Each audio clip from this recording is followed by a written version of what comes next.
చెప్తప్పుడు వెంటనే గణపతి భగవానుడు ఏం చెప్తాడంటే, మరి నేను రచన చేస్తాను కానీ ఒక షరతు, నా యొక్క గంటం ఆగకుండా మీరు శ్లోకాలు చెబుతూ ఉండాలి.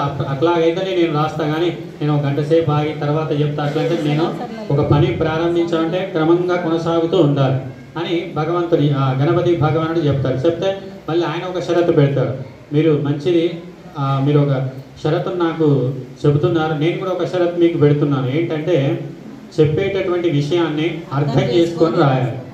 అబుద్ధ్వ అంటే తెలుసుకోకుండా రాయొద్దు, తెలుసుకొని మీరు రాయాలి అని వారు ఒక షరతు పెట్టారు. మంచిది అని ఇరువురు కూడా పరస్పర అంగీకారమైంది. మహాభారత రచనకి పూనుకున్నారు.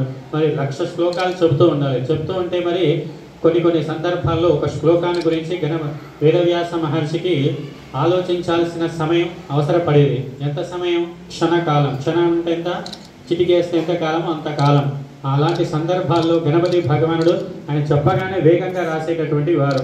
మరి వారు ఏం చేశారంటే ఒక ఉపాయం చేశారు. ఏంటంటే 8 శ్లోక సహస్రాన్ని 8 శ్లోక శతాని చ 8,800 శ్లోకాలను వారు ఏం చేశారంటే, మరి గ్రంథి శ్లోకాలు అంటారు. గ్రంథి అంటే ముడి అని అర్థం.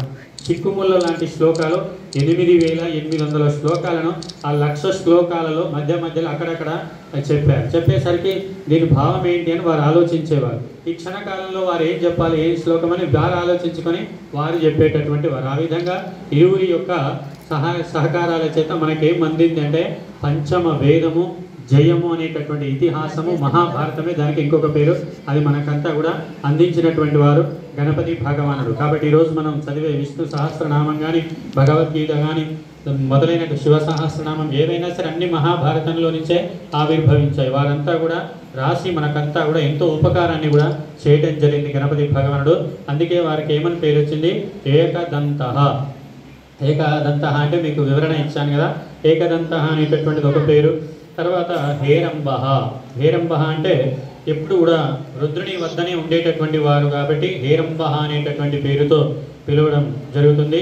తర్వాత లంబోదర గజానన. ఇంకొక మిగతా 2 పేర్లు ఏంటంటే లంబోదర. ఉదరం అంటే పొట్ట, బొజ్జ అని అర్థం. లంబం అంటే హ్రస్వము, లంబము అని 2 శబ్దాలు ఉంటాయి సంస్కృతంలో. హ్రస్వము అంటే చిన్నగా అని అర్థం, లంబము అంటే బొజ్జ పెద్దగా ఉండటం అన్నట్టు. మరి గణపతి భగవానుడి యొక్క బొజ్జ ఎలా ఉంటుందంటే పెద్దగా ఉంటుంది. ఎందుకు పెద్దగా ఉంటుంది?